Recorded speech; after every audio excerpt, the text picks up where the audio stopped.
We are actually very honored today to have Eleanor Dickson Koehl with us from the Hathi Trust. And she actually comes to us from Baltimore, even though the Hathi Trust seems to be a digital existence. And so I'm going to let her kind of explain that interesting relationship. But we're very excited to have her here today to talk about the Hathi Trust Research Center. And we're actually going to also have Arlene Johnson come up and talk a little bit about the Digital Scholarship Center here at UC and how its relationship with the Hathi Trust is developing. So Arlene, if you want to come up and talk.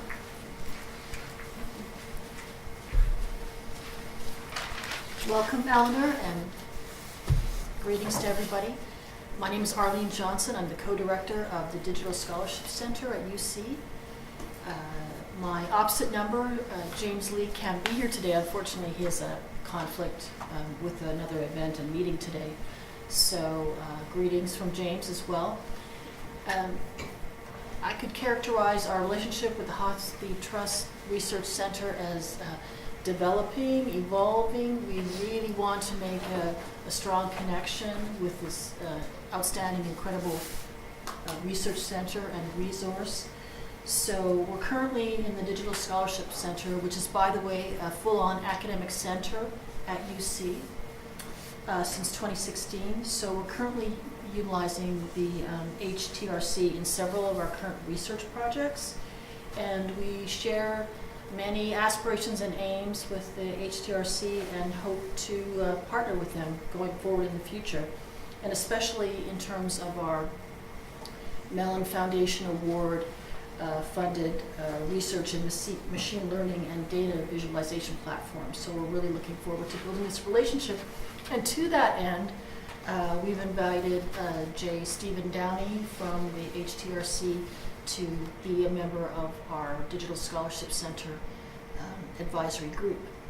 So we're hoping that this, the work with Stephen and potentially with Eleanor, those are the first few connections and building blocks in what we hope to be a long and fruitful research collaboration and association. So thanks so much. And if you have any questions about the Digital Scholarship Center, I'd be happy to speak with you after this group. And we also have Erin McCabe from the Digital Scholarship Center. Erin is the Digital Scholarship Librarian Fellow, funded under the Mellon Award that we received in December 2017, just under $1 million. So it's great to have Erin working with us as well. So I'm sure she would be open to other questions at the end of the session. Thank you so much. So, as I mentioned, Eleanor Dickson Koehl is here, and she's going to be presenting on the Hathi Trust Research Center today, and then tomorrow there's a text mining workshop. Eleanor is the Digital Scholarship Librarian at the Hathi Trust and the Associate Director for Outreach and Education for the Hathi Trust Research Center.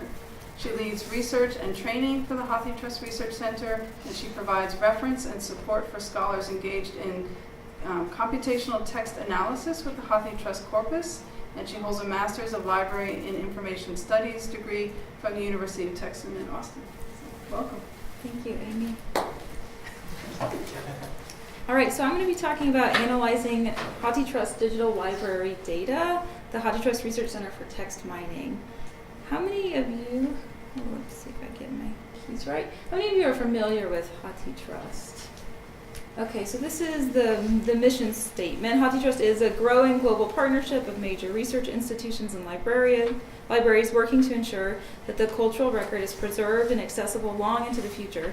The mission of Hathi Trust is to contribute to research, scholarship, and the common good by collaboratively collecting, organizing, preserving, communicating, and sharing the record of human knowledge. There are more than 140 members in Hathi Trust, and the University of Cincinnati is one of those members.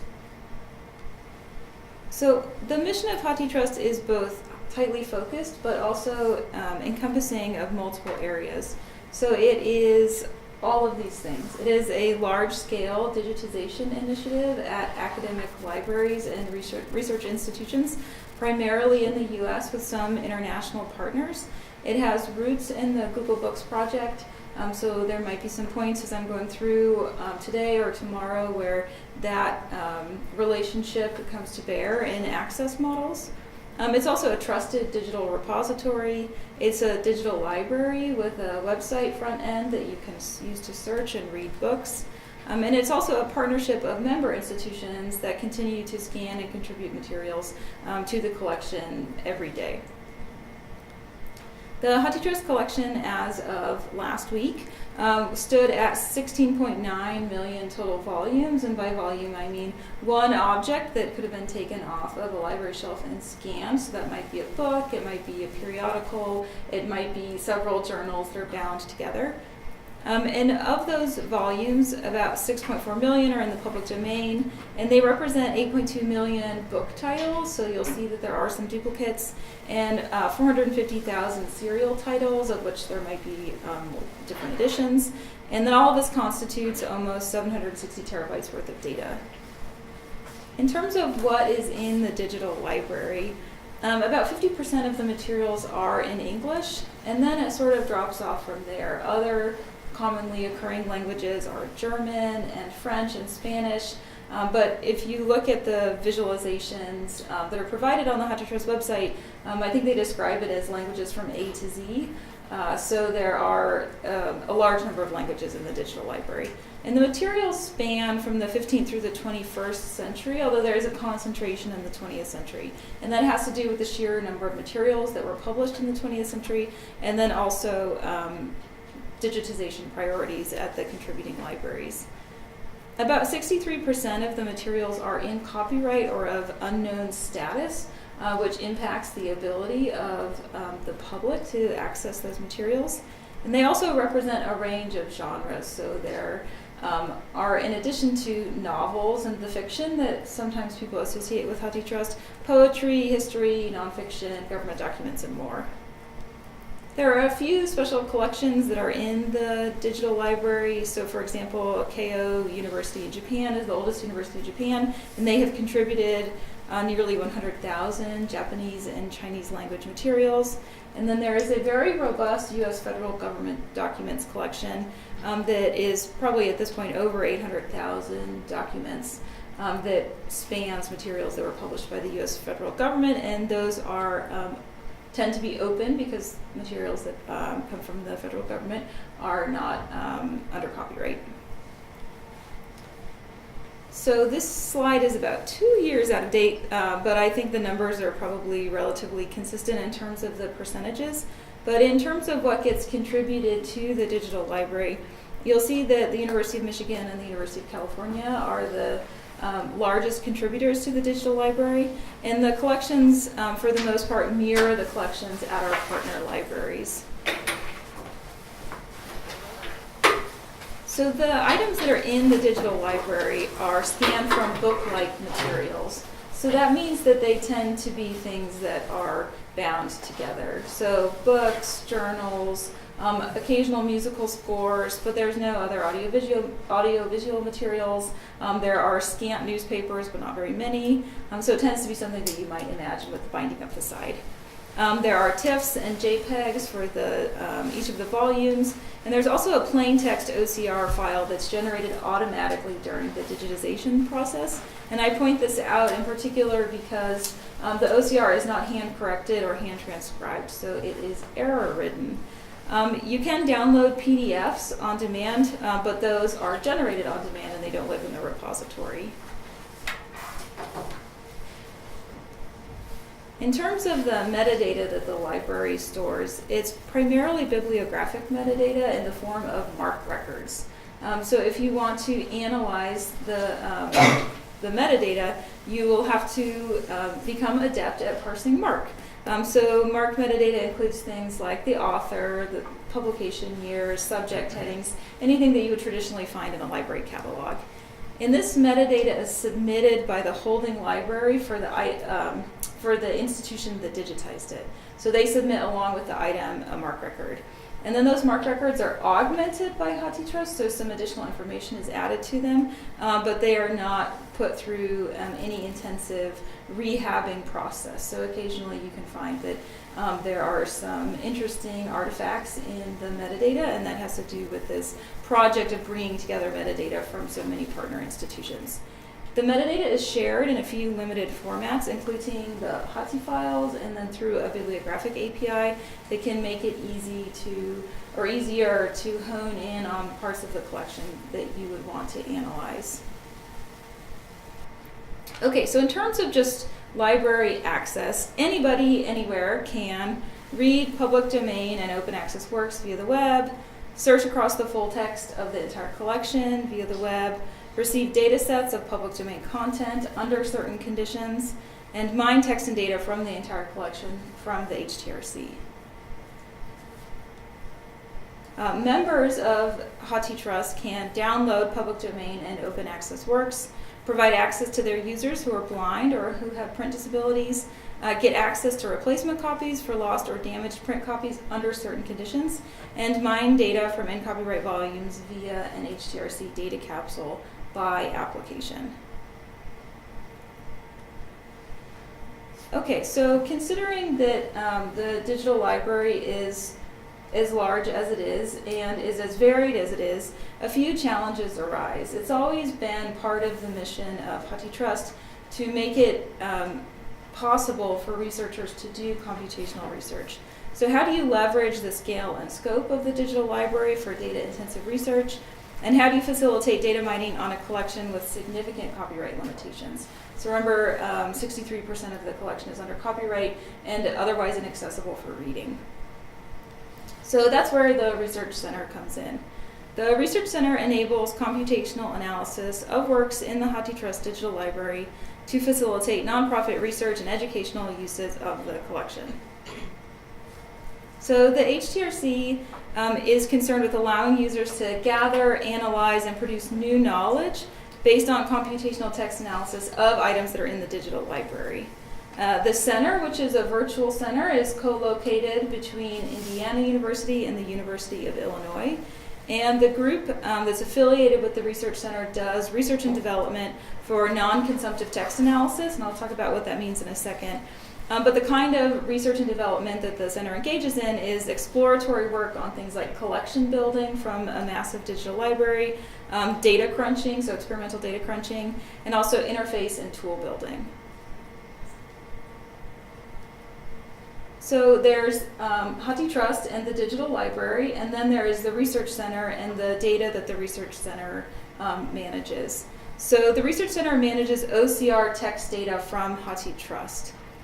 So that means that even though there are images in the digital library, those JPEG 2000s, those TIFFs, the PDFs that are generated on demand, HTRC does not deal at this point with those images. It's only dealing with the text data. So we're interested right now in text mining. We also have item level metadata for the volumes in the digital library that we, in addition to the work that HathiTrust does, crunch and share and provide search capabilities for in different ways. The data is synced from HathiTrust nightly, so as the digital library grows, basically every day, every night we do a sync and our collection also grows. And then the Research Center presents, processes, and makes available in different forms the data and the metadata of HathiTrust. So the model for the Research Center sort of takes these three main forms. And I'll go through each of these one by one. So there's a multi-pronged approach. There's this notion of the Workset, and then there's the non-consumptive research paradigm. In terms of the multi-pronged approach, the Research Center operates under the assumption that there is no one-size-fits-all tool for text mining. So we've done user studies, we've talked to researchers, both novice researchers and experienced researchers, and we have found that even within groups of people who tend to be at the same point in their text analysis research endeavors, they tend to be comfortable with different kinds of tools or wanting to use different kinds of methods. So it is our choice to try to offer multiple solutions to meet a range of skills and needs, because we know that if we had one option that we would not be able to satisfy the majority of researchers. So using this multi-pronged approach, we're able to accommodate a variety of text analysis methods, but then there are still gaps. Then there's this idea of the workset. So in the Hathi Trust Research Center parlance, we talk about a workset, and it's a really specific term to the research center. But essentially, a workset is a data set of volumes from the Hathi Trust Digital Library that you're going to analyze using HTRC tools, methods, data. At its core, a workset is just a manifest of volume information. So it is a list of unique identifiers for volumes in the digital library. So this means that they are transferable across systems. So if you build a collection in the Hathi Trust Digital Library interface, you can then take all the items that were in your collection, which is again just a list of metadata, and you can create a workset from it. It doesn't include the text data by default, and of course the reason for that is because we are working under these sharing limitations. But the idea is then that you would be able to cite and share your data set by providing others with the pointers to the data that you analyzed. So you could say, I looked at these 25 volumes, I used this tool. Now, do you want to verify my results, or do you want to build off of my analysis? And the final piece of this model for the research center is the idea of non-consumptive research. So non-consumptive research is research. This is the definition from the HTRC's non-consumptive research use policy. So it's research in which computational analysis is performed on text, but not research in which a researcher reads or displays substantial portions of the text to understand the expressive content presented within it. So basically it's machine reading and not human reading. So we are looking for ways for people to be able to do computational text analysis without doing close reading or extensive human reading. So we believe that this complies with copyright law. It's the foundation of all of the work that happens within the HTRC. So especially if you come to the workshop tomorrow, there might be points when you're wondering well, why can't I get at the data?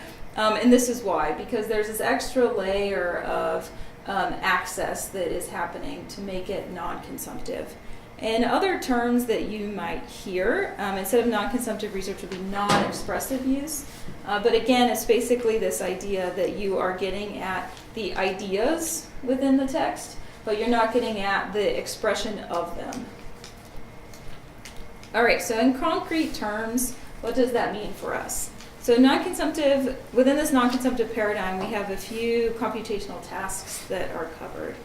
So it includes such things as text extraction, textual analysis and information extraction, linguistic analysis, automated translation, image analysis, file manipulation, OCR correction, indexing, and search. So you can think of the non-consumptive framework like this triangle. So there are a few different ways in which you can try to provide non-consumptive access to a large-scale text collection. So the first at the top of the triangle is the partial model. So in this model, access to the full textual data is limited or not allowed, but the outputs from the analysis are opened and the tools are also open. So someone might be running a tool but not having access to the underlying data for human reading. And then on the left side of the triangle, we have the transform, this idea of transformation, in which the data would be pre-processed. And via this process of pre-processing, then you would be able to have an open output and open access to that processed data set. And then finally, we have this idea of the capsule model. So in the capsule approach, access to the full data is allowed, but the outputs of one's research and also access to the data are highly controlled.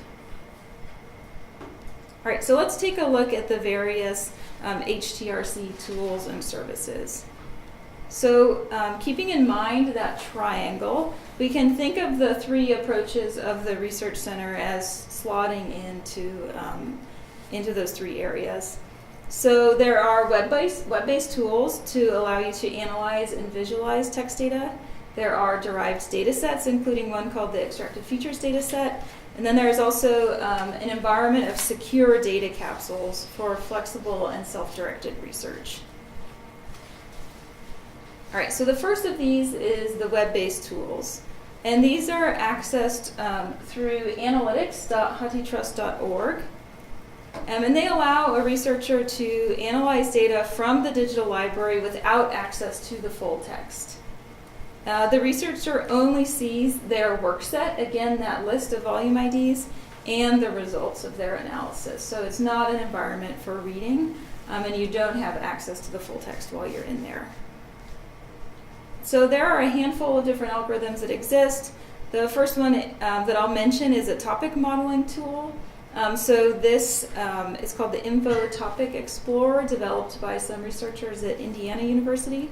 And so this topic modeling tool does a form of topic modeling, and then it spits out this bubble chart for you to explore your topics. And it allows you to set some parameters for your analysis. So the number of iterations, how the data is trained. Of course, you are setting the parameters in terms of the size of your data set. And then you're able to see what comes out, but you're not able to make really customized tweaks to the algorithm. The model here is more for the exploratory researcher, the new researcher, or for classroom use. There's also an algorithm to do named entity extraction. So this will spit out a CSV file that you can download of named entities from your workset. And you'll see that it gives you things like the volume ID, where it was located, the page that it was located on, the entity, and then it gives you a type. So this is, again, for the researcher who doesn't want to learn how to program and who just wants to do some quick analysis, maybe get a feel for their data set before they dig in more deeply. So here's an example of how someone has used these algorithms. So Joya Stevens is a librarian in New York, and she did a thesis that was called Early American Cookbooks, Creating and Analyzing a Digital Collection Using the Hathi Trust Research Center portal. And she was using an earlier version of a topic modeling algorithm that we had, so you'll see the visualization is a little different than the bubbles that I showed you. Here we're seeing the topics visualized as word clouds. But she fed into the algorithm cookbooks, early American cookbooks, and pulled out some topics. And then she wrote a thesis in which she analyzed the topics and then also wrote about the process of doing this research project. So you'll see that she found things like, oh, they were writing about bread, because you were seeing words like butter, flour, oven, pan, bake, pot. And of course, that's her analysis of the topics.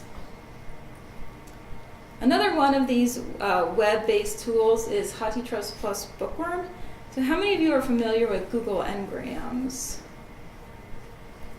Okay, so the Google Ngrams tool is a precursor to the HathiTrust plus Bookworm tool, and it allows a researcher to visualize text usage trends over time within the corpus.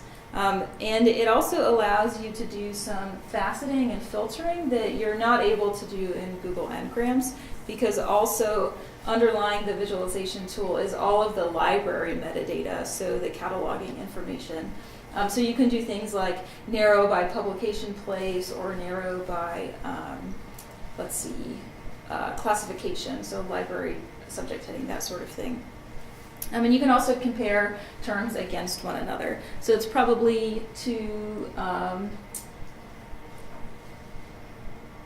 probably not very clear for you up on the screen, but this one is showing, I think it's showing the difference between lady and woman, although actually that might not be true.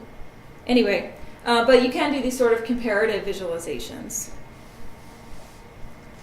I will mention that Bookworm is not specifically a HathiTrust tool or a Research Center tool, but it is a visualization platform that was developed in order to visualize repositories of text. So you could make a Bookworm of basically any repository of text, so long as you manage to munge the two together. But this is our implementation of the Bookworm plus the digital library data. So here's an example of using the HathiTrust plus Bookworm tool.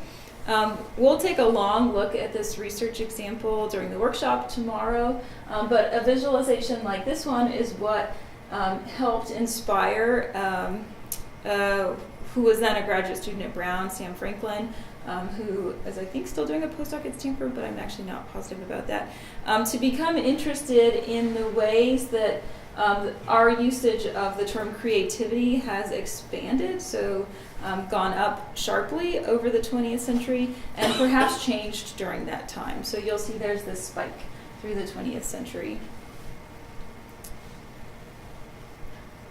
Okay, so the next strategy for providing access to the digital library as data is through derived data sets like the extracted features. So the extracted features data set is a derived data set, by which I mean that we have crunched the data on behalf of the researcher in advance with the hope that it gets the researcher one step closer to where they want to be in their analysis. So some of the pre-processing that we have done, we hope, is mutually beneficial in that it gets the researcher one step of the way there by providing things like token counts and part-of-speech tags, but then it also allows us to release the data set in full. The derived data set, this extracted features data set, includes page and volume level data. So it includes information about the volume, and so this is again some of that bibliographic metadata, like who wrote it, what is the title, what are some of the IDs for the volume. But then it also has page level metadata, like what is the computationally inferred language for this page, which allows you to do things like say, well, you know, the cataloger who cataloged this book said that it is in Spanish, but actually there are, 50 pages that are in French. And now I know which of the pages are in Spanish and which of the pages are in French. The files are in JSON format, so they're highly structured, so they're not these full text dumps, but they are structured in a format that allows you to navigate through them. And you can download them using rsync, which is a protocol which is less friendly on a PC without a little bit of setup, but more friendly on a Linux or a Mac machine, but you can do it on either one. Okay, so this is going to be too tiny for you to see, but this gives you an idea of what that structured data format is like. So I had promised I wouldn't move too much. On the right-hand side of the screen, you're seeing the JSON format, and you're seeing wherever there's those tiny red specks, those are the token counts. So for every page, you're being told what are the tokens, the words that appeared on that page, and how many times did they occur, and it's also part of speech tagged. So you can start to distinguish, rose as a person from rose as a flower from rose as a verb. And the value of this is that we are making fuzzy the original expression of the text, but also providing access to essentially a very large snapshot. We don't do this nightly, so we're about a little less than 1 million volumes out of date right now. But a snapshot of the digital library, we're opening it up for analysis. This kind of data set is beneficial to researchers who are looking for techniques that work with bags of words, if you're familiar with that as a methodology in text analysis, but they aren't particularly useful or useful at all for a researcher who needs the words in context. So if you needed to do some kind of machine learning project or natural language processing project where you actually need to know what order the words appeared in, obviously this isn't going to work for you. But if you just need the tokens and their token counts, then this becomes more useful. There is a Python library that was developed to work with the extracted features, and it's called the feature reader. We'll play around a bit with the feature reader during the workshop tomorrow. But again, it's a Python library that was made specifically for working with these extracted features files, and you can access it along with some documentation on GitHub. And maybe 1.5 years, 2 years ago, there was a programming historian lesson for working with the extracted features files, and it's both an introduction to the extracted features, to the feature reader, and also to pandas. So, and a little bit of Jupyter Notebooks thrown in there. So if you wanted to get experience in any of those things, that lesson can be a nice place to start. So the example that I have for the extracted features use case is less a research example and more of a fun tool example. So David Mimno is a researcher at Cornell, and he built this word similarity tool using the extracted features files. So basically, you can feed in a search term, and his visualization tool will spit out the most commonly occurring words on that same page as that word by year. So you can probably just sort of make out it's going from 1923 back down, and you'll see in 1923 Washington most frequently occurred by Columbia, Ohio, York, Chicago, Montgomery, West, and Boston. Actually, it tends to be a lot of cities all the way through. So maybe not the most interesting search term, but this is just sort of a fun way that you can then turn around and play with something like the extracted features files to, make your own visualization tool if you so wanted. We'll look at other research examples tomorrow, but this is one that can be fun to play around with or to use in the classroom too, David's tool. All right, so then the third of these options for providing access to the digital library as text data is the secure data capsules model. So I'm a visual person, and when I started my job and someone explained to me that there was a data capsule, like I was in like a space pod, and I was like, what does this mean? Like, what is a capsule? Is there an interface that I'm interacting with? And the answer to those questions is like, no, you're not going to space, and two, no, it's not really interface intensive at all. So a data capsule is a secure analysis environment. So it is a Linux virtual desktop. So if you have ever remote connected to another computer, that's essentially what you're doing. You're doing that in browser, and the machine that you're connecting to lives at Indiana University, and it's running Ubuntu. And so basically you operate it like it's your own desktop. There are some security protocols that are in place for data import and export. If you remember from that side of the triangle, that was what makes the capsule model work. So that means that within the capsule you have two main modes. You can be in maintenance mode or you can be in secure mode. When you're in maintenance mode, you can access the network. So you spin up your machine, you can install whatever tools you want, you could download outside data, you could set it to your specifications. And then you switch your machine, you toggle it to secure mode, and then your pathway to the text data from HathiTrust opens up. And you import the textual data, you use the tools that you had imported to analyze the data, and then when you're ready to export your results, you move them over to a drive on your machine.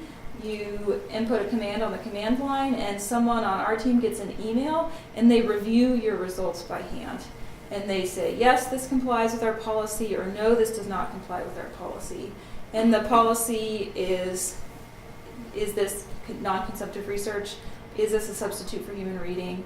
Or are they trying to export more data than our policy allows for? So the data capsules come pre-installed with a few tools so that not every researcher has to start from scratch. So there are a few that are HTRC developed. So it comes installed with the HTRC feature reader. You might want to use the extracted features dataset in a data capsule. It's not particularly the model, but that's available to you if you wanted it. There's also a Python library called the HTRC Workset toolkit, and this one is beneficial in that it is the way that you are able to download data from the API when you're in secure mode. And it's actually pretty simple. So on the command line, you type in HTRC space download space, and then you give it a volume ID, you give it a text file, the name of a text file that has a list of volume IDs. You could give it a collection from the HathiTrust digital library that you created on their interface, so a URL, and then you hit enter, and then the data imports to your machine. So that's what's set up for you to be able to do that. But then in addition to these HTRC developed tools, there's also some general data analysis tools that are there. So things like NLTK or Pandas, SciPy, so that not every person who uses one of these has to go through the same workflow of installing the same tools. When you go to use a data capsule, you'll find that you have an option during setup to choose either, and this is perfect placing of the image, right? You have an option to do either demo or research capsule. So demo's on the left, research capsule's on the right. A demo capsule is the smallest available machine, so that's 4 gigabytes of memory and 2 virtual CPUs. You don't have to tell us anything about what you're going to do in order to create it. But then as a trade-off, you can only access the public domain content and you can't submit an export request. So it's really like for the person who's thinking, I want to see what one of these things looks like, but I don't want to answer all the questions. Or maybe you're working in the classroom and you don't expect that the students are going to be doing an export. That's a good option for the demo capsule. The other option is a research capsule. So this is a research capsule is more customizable. So you get to choose the size during setup. So it can range up to 16 gigabytes of memory and up to 4 vCPUs. Somebody always asks, like, well, doesn't everybody create the largest one? And no, not everybody creates the largest one. Some people think, oh, I'll start small. So it is customizable based on what you think that you will need. You have to tell us a little bit about your intended research, so your research project, in order to make one. So there's a form that you fill out where you describe the nature of your research project. And if you want access to more than just the public domain corpus for analysis, then you check a box and a field pops up that asks you to explain your use, why you need that access. And then at that point, we review your request. So if you're someone who wants to make a research capsule, but you want the size, but you only need public domain data, nobody reviews your request. But if you want a research capsule and you want to have access to the full corpus, then it pings someone on our team to review your request. And you can export data from the capsule, but it can only be derived data in the form that doesn't violate our policy for non-consumptive research. Okay, so here they are again. So there's demo, research, and research full. So a demo capsule is available to anyone with an HTRC analytics account. So you don't have to do anything special to create one. A research capsule is also available to anyone with an HTRC analytics account who is willing to fill out the form. Nobody's reviewing the form. And if you want to bump between research to research full later on, you are able to click a button to make that transformation happen. And then there's the research full. These capsules are available only to individuals from HathiTrust member institutions and by approval only. So that means that someone on our team gets a notification when you submit one of these requests, and we look first to see whether or not you're from a member institution, and then we also look to see whether your responses are in line with our terms of use and the policy that we have set for the capsules. So what kind of methods do you intend to use that are in line with computational text analysis? And the reason for this process by which researchers from member institutions get access to the full corpus right now, whereas others don't, is not because people from member institution libraries have like copyright superpowers, but it has to do with the fact that we're phasing in resource allocation, and so we want to make sure that we are meeting the needs of a certain community. Okay, so data capsules have been used by a handful of researchers. I'll talk about some examples tomorrow, but this one that I'll mention now is actually a classroom use. So last spring, during the winter-spring semester, there was a course of undergraduates at Georgia Tech who used the data capsules to analyze volumes of public domain magazines using Voyant in a data capsule. So is anyone familiar with Voyant? Okay, so Voyant is it is the gateway drug of text analysis tools. And so it's the sort of thing that if you're working with students and you want to get them up and running, like Voyant is often the place that you go to start. Because you get this nice, pretty dashboard with some visualizations, and it allows you to just sort of like dig in pretty quickly. So we have Voyant running from within the capsules. So if you want to feed data into Voyant, then you can do it from within a capsule, which sort of circumvents all of the weird other access restrictions that exist for HathiTrust data. So these students made data capsules in teams, and then they loaded into Voyant some public domain magazine data, and then they exported, in particular, it's probably too small for you to see, but on the right side of the dashboard is keywords and context. So they exported some keywords and context from their analysis. Okay, so some people at the end of this rundown are like, but I just want the data. Okay, well, there are some options for you. You can submit a custom data set request to HathiTrust. There are some options here for deciding whether this is a good fit for you. So the custom data set request is good and really available only to researchers who need public domain data only. So if you want to be looking at or analyzing in copyright data, then you can't do a custom data set request because unfortunately we can't allow you to download the full text of the in copyright volumes.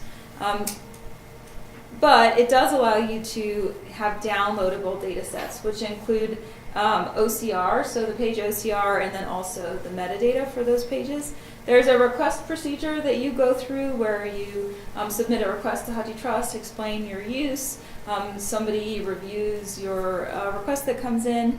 There is a limitation based on Google digitization, so there is this extra layer of figuring out the access, which can be a little bit confusing. So if anyone off the street, like not even from a member institution, just anybody, not even academically affiliated, can submit a request for a custom data set, and it would be public domain, non-Google digitized volumes. But some institutions have signed an additional agreement with Google, which allows researchers on their campus to have access to the full text data of the Google digitized volumes. So if you have, and some of those campuses have downloaded the entire full text public domain corpus from HathiTrust. So if you know that there's going to be a high number of researchers on your campus who are interested in doing this, it might be something that you want to pursue as a community good, because once the campus has signed it once, then it's good for everyone else on your campus. And it sort of depends on your campus feeling about signing agreements with companies like Google and their tolerance for it being brought to whoever on your campus is going to look at it. Usually at least has to go through the Dean of Libraries, but I'm being filmed, but don't quote me on that. But it has to go pretty high up on your campus for the agreement to go through. But that is an option for the researcher who doesn't want to work within any of the research center systems. Okay, so then one more example I'll share with you is a research project from Ted Underwood, who's at the University of Illinois, who worked with David Bamman at Berkeley, and then Sabrina Lee, who was at University of Illinois at the time. I don't know if she's left since then. But they used the HathiTrust corpus and natural language processing techniques to look at the ways that men and women have been depicted in fiction, starting from 1790 all the way through just about the present day. The corpus sort of drops off at a certain point because it's just not a scanning priority to be scanning stuff from the last 5 to 10 years, although some of that material is in there. But I will say that there's sort of a cliff at a certain point. Anyway, but from about 1790 through the 2000s. And what they found is that the depictions of men and women become less distinct over time. So whereas earlier in the time period they were studying, it was more clear when the writer was talking about a male character versus a female character, the ways that they have been described have grown closer over time. But they also found that the number of female characters and authors declined by half, which is sort of shocking to me, in literature from 1850 to 1950. So you might think, like, knowing anything about women's rights over the last 150 years, that you would see like upward trends of female authors or upward trends in women who are being written about, but actually no, they declined by half in the corpus that they analyzed.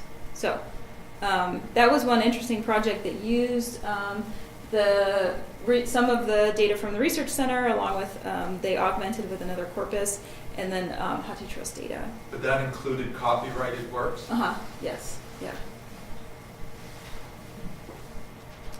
All right, so then in terms of other services, there's a documentation wiki if you want to learn more, look at technical docs, or follow step-by-step tutorials, and that's wiki.htrc.illinois.edu.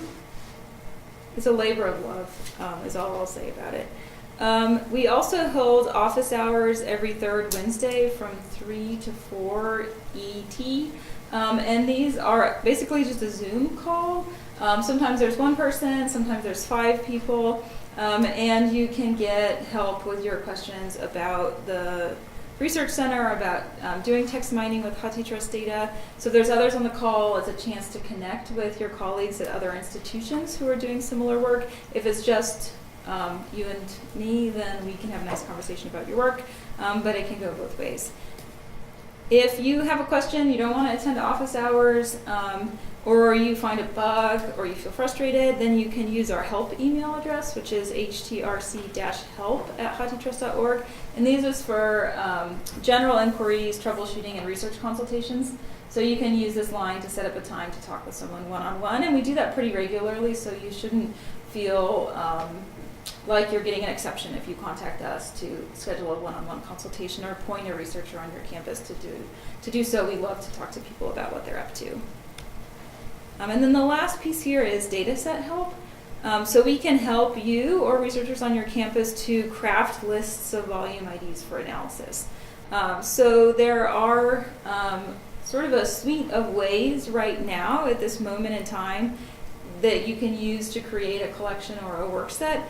And there are some people who feel that none of those options are expressly meeting their needs. If you are one of those people, please send us an email. If you are doing so with the intention of creating a custom data set, then you'll want that email to go to feedback@issues.hathitrust.org. They'll help you create a volume list in advance of the custom data set request. Or if you're looking more to create a work set, and I know this distinction feels sort of artificial, you can contact htrc-help@hathitrust.org, and we have some magical back-end search capabilities, and we can help put together a list of volume IDs for you. I'll do a plug for our Advanced Collaborative Support Awards. So these are competitively awarded grants that happen not quite once a year, because we didn't do a round in 2018. But we've been doing them since 2015, and this is our 4th round that we'll be about to start. And they're awards not in terms of financial assistance, but they do give you time, so dedicated staff and developer time from the research center, and also the expertise of that community, and then also compute resources to be able to complete your project. So this is for the researcher who feels like they're unable to successfully accomplish what they want to do within the existing framework, and they would like to pursue something else. We're going to be posting the next request for proposals very soon. I'm hoping next week, but I'd say within the next 2 to 3 weeks at the very latest. We have a preference, especially in this cycle, for researchers from HathiTrust member institutions. And if you're interested in previous reports, there's a link on the screen that you can follow to read about other projects that people have done in the past. So one such project is a project done by Dan Bachu, who's a researcher who was at the Illinois Institute of Technology and then was at UC Santa Barbara, and is I think still there because it has been less than a year. He's a postdoc at UC Santa Barbara. And Dan was interested in exploring the history of the term Chicago School. He is an architectural historian, which I think that probably best describes him. So he wanted to look at the term Chicago School within the HathiTrust corpus. And he also was interested in using this tool called the Wikifier, which was, I think, only developed to Illinois, but maybe in partnership with others, to link named entities to corresponding Wikipedia entries. So he wanted to look at the entire corpus, and at the time when Dan was doing this project, we hadn't rolled in that full access in the data capsules. That was one complicating factor of his project. And then also it turns out that running this Bookifyer is really compute intensive. So first we said, Dan, work in a data capsule, we'll set it up for you special, we'll provide access to the data you need. And then I think that one of our developers looked and it was going to take like 52 years to run Boris's project just like on a single track of computing. And so we ended up taking the data out of the capsule and putting it on one of the clusters that we have access to and doing something in parallel, and it took far less time than 52 years. Is that at Indiana University? Yeah, we were using the cluster at IU. So he found that there are many different types of Chicago schools. Maybe Dan already knew this, but I include it in the slides. But I like it because I didn't know. I think of the Chicago School of Architecture, but apparently there's things like the Chicago School of Bone Breakers. And then he linked up all these entities to Wikipedia. And then he also found that the term applied to architecture dating from 1889, which is I think earlier than people had thought that it had been used. So that was one interesting output of his project. Okay, so that is all I have, and I think that we have between 5 and 10 minutes for questions. So I have a Yes. quick question. So I'm not from the text analysis background, but I'm incredibly interested in the geographic locations of these books. Is that included in the metadata of country of origin?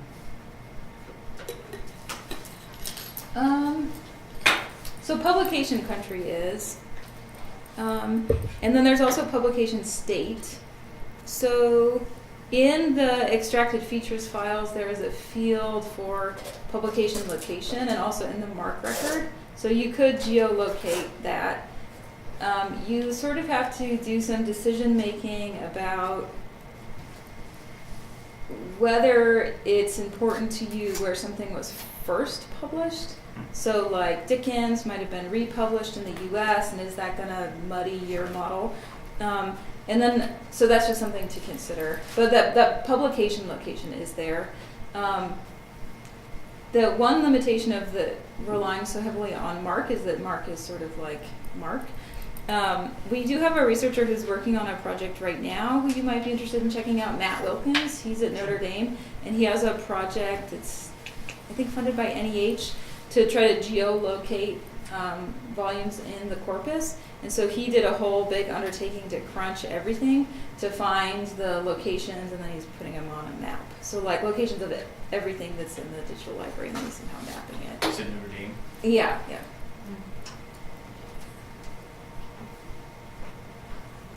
Yeah. Two questions. The first is, it's very difficult to answer a question you can't ask, right? So when teaching students how to begin to formulate questions, a lot of the problem that I have in introducing them to various digital search possibilities is that it's difficult to get them to conceptualize what is possible. Mm-hmm. And that then influences the questions they would ever think to ask. Right. So how does one begin to introduce a student population to the potential when they are not specifically computer scientists, they're working in the humanities? What does HathiTrust have to enable us to begin to introduce students to the way they can ask questions?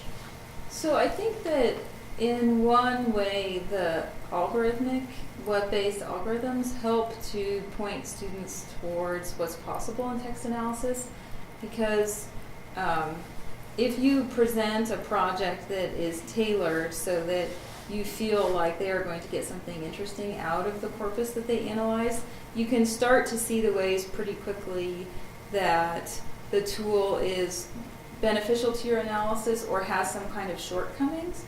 And I think that discussion of where the limitations are opens up the conversation about what they would need to learn in order to do a more intensive project. So for example, the topic modeling tool, a lot of work and effort went into that, and I think that it is a good tool. But if you want to have really hands-on parameter setting or customization of the way that the tool runs, you find very quickly that the web-based tool falls short. And that opens up a conversation about the data model, how we're treating the data that gets fed into the algorithm. And those are things that I think that not just the undergraduate, but anybody who's coming to this for the first time doesn't always think about. I can't think of any other ways though that we explicitly have tried to make that path. There are no tutorials available. Oh yes, so there are a handful of tutorials that are available via the documentation.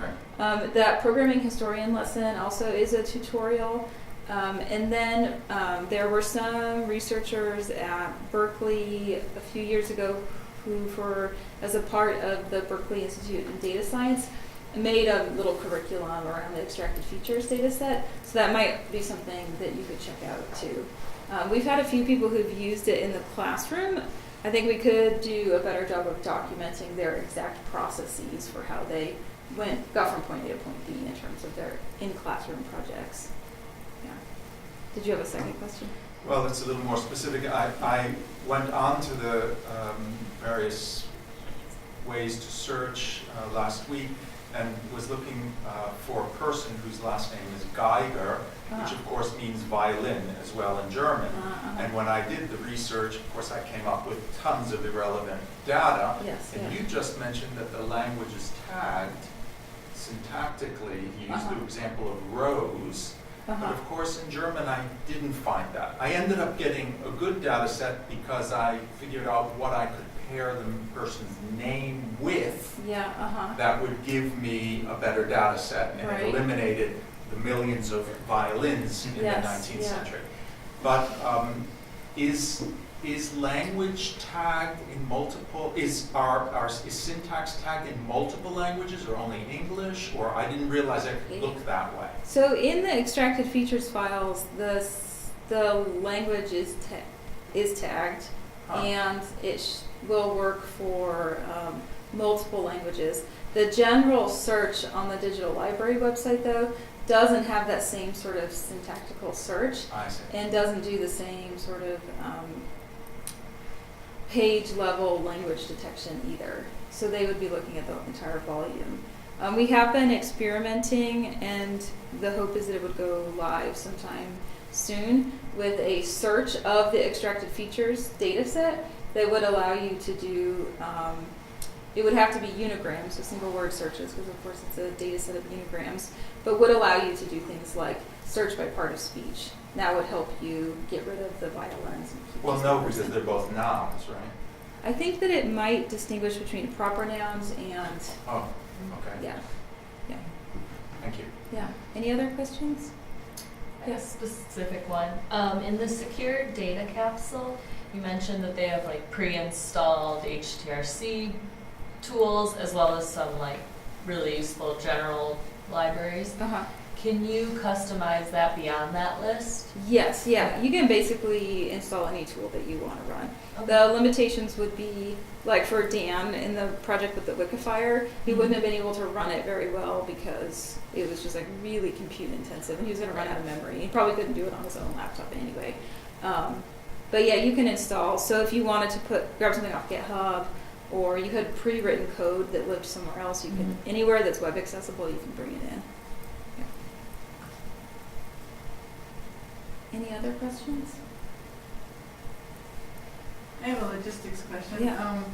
Are you able to share your slides with us? Yes, they are in. Are they in the box folder? They are. Let me grab the URL. Because we're recording this, so if you wouldn't mind if you signed in and left your email address, I can send you a copy of the slides and the link to the video.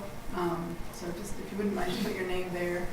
Yeah. So the box folder where they're located is the URL is here. If you want to write it down, or Amy, I think will send it around. And otherwise, if you want to talk one-on-one with Eleanor, we're going to be around for another half an hour or so. There's coffee, cookies, hang out, talk. Otherwise, thank you for coming today. Hopefully you're all coming tomorrow morning.